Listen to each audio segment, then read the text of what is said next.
welcome back in DJ Channel. Sekarang kita akan membacakan kisah para rasul 4 yang berjudul adalah Petrus dan Yohanes di hadapan Mahkamah Agama. Sebelum kita membacakan, ayo kita berdoa. Allah Bapa kami yang di surga, saat ini kami sedang berdoa Tuhan.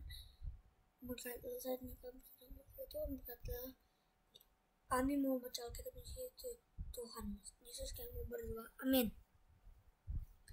Jadi kita bacakan. Ketika Petrus dan Yohanes sedang berbicara kepada orang banyak, maka tiba-tiba didatangi imam-imam dan kepala pengawal bait Allah serta orang-orang Sakudi. Orang-orang itu sangat marah karena mereka mengajar orang banyak dan memberitakan bahwa dalam Yesus ada kebangkitan dari antara orang mati. Mereka dianggap diserahkan ke dalam tahanan sampai keesokan harinya karena hari telah malam. Tetapi antara orang yang mendengar ajaran itu banyak akan percaya sehingga jumlah mereka menjadi kira-kira 5.000 orang laki-laki. Pada keesokan harinya pemimpin Yahudi serta tua-tua dan ahli-ahli Taurat mengadakan sidang di Yerusalem dengan imam besar Hanas dan Kayafas, Yohanes dan Alexander dan semua orang yang termasuk dalam keturunan imam besar. Lalu Petrus dan Yohanes dihadapkan kepada sidang itu dan mulai diperiksa dengan pertanyaan ini. Dengan kekuasaan manakah, dalam nama siapakah kamu bertindak demikian itu? Maka jawab Petrus penuh dengan Roh Kudus, hai pemimpin umat-umat tua, jika kami sekarang harus diperiksa karena sesuatu,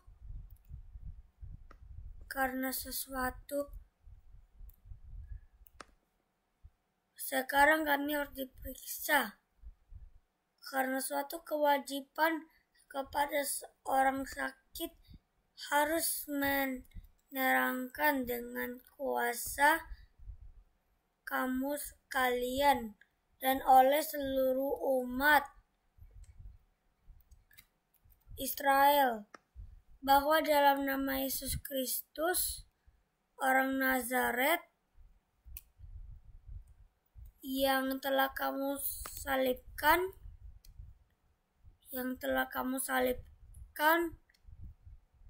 tetapi yang telah dibangkitkan Allah dari antara orang mati, bahwa oleh karena Yesus itulah orang ini sangat berdiri dengan sehat di depan kamu. Yesus adalah batu yang dibuang oleh tukang-tukang bangunan sendiri, yaitu kamu sendiri. Namun ia telah menjadi batu penjuru, dan keselamatan tidak ada di dalam siapapun juga selain di dalam Dia. Sebab di bawah kolong langit tidak ada nama lain yang diberikan kepada manusia oleh kita dapat diselamatkan. Ketika sidang itu melihat keberanian Petrus dan Yohanes, mengetahui bahwa keduanya orang biasa yang tidak terpelajar, karena mereka mengenal keduanya sebagai pengikut Yesus. Tetapi karena mereka melihat orang-orang disembuhkan itu berdiri di samping kedua rasul itu, mereka dapat mengatakan apa-apa untuk membantahnya. Dan setelah mereka menyuruh rasul-rasul itu meninggalkan ruang sidang, berunding mereka dan berkata, tindakan apakah yang harus kita ambil terhadap orang-orang di sini, sebab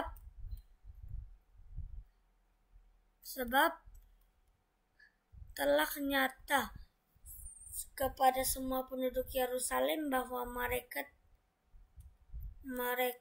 telah mengadakan suatu mukjizat yang menyolok, dan kita dapat menyangkalnya.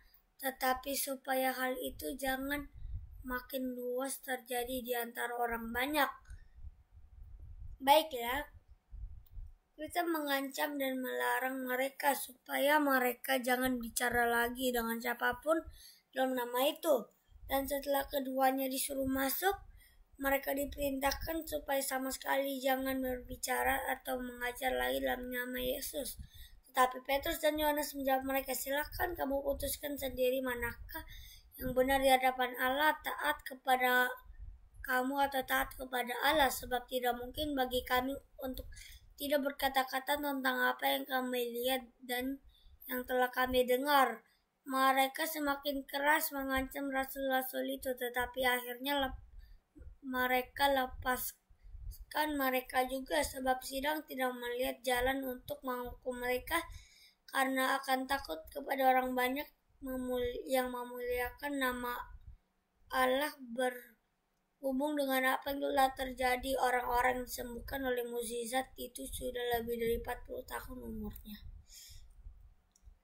Ayo kita bacakan yang selanjutnya, judulnya adalah Dua Jemaat.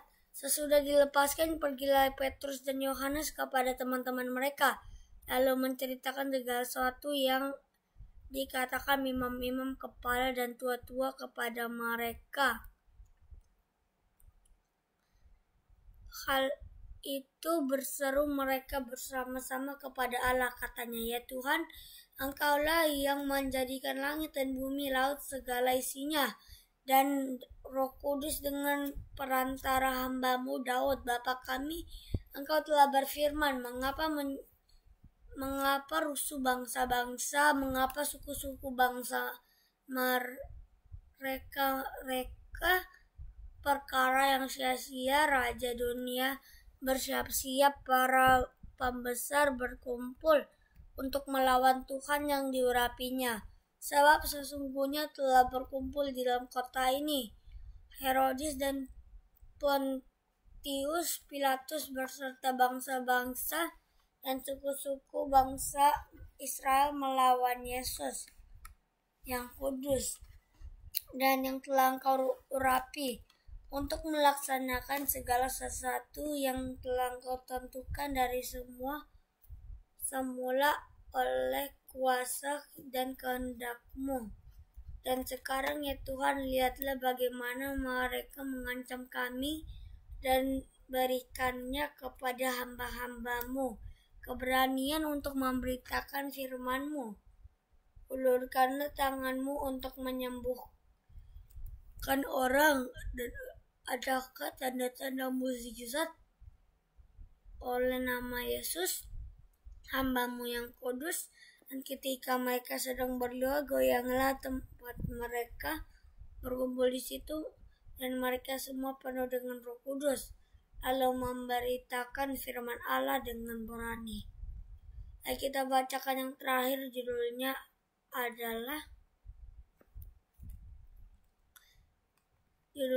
adalah Cara Hidup Jemaat. Ayo kita bacakan. Adapun kekumpulan orang yang telah percaya itu, mereka sejati dan sejiwa, dan tidak seorang pun yang berkata bahwa suatu dari kepunyaan adalah miliknya sendiri, tetapi segala sesuatu yang adalah kepunyaan mereka bersama.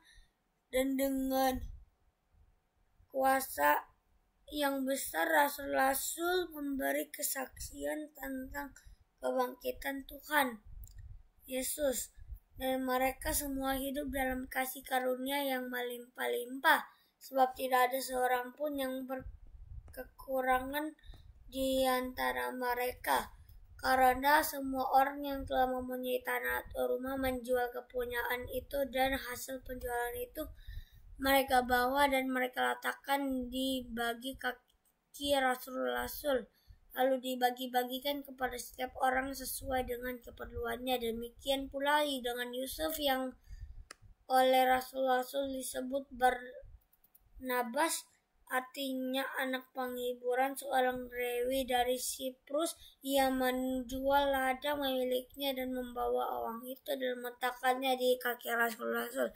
Jadi sampai sinilah kita membaca. Sebelum mengending, kita akan berdoa. Bapa kami yang surga, saat ini kami sedang berdoa, Tuhan berkatilah kami, Tuhan Yesus kami berdoa, amin. Thank you for watching, see you next video, bye bye.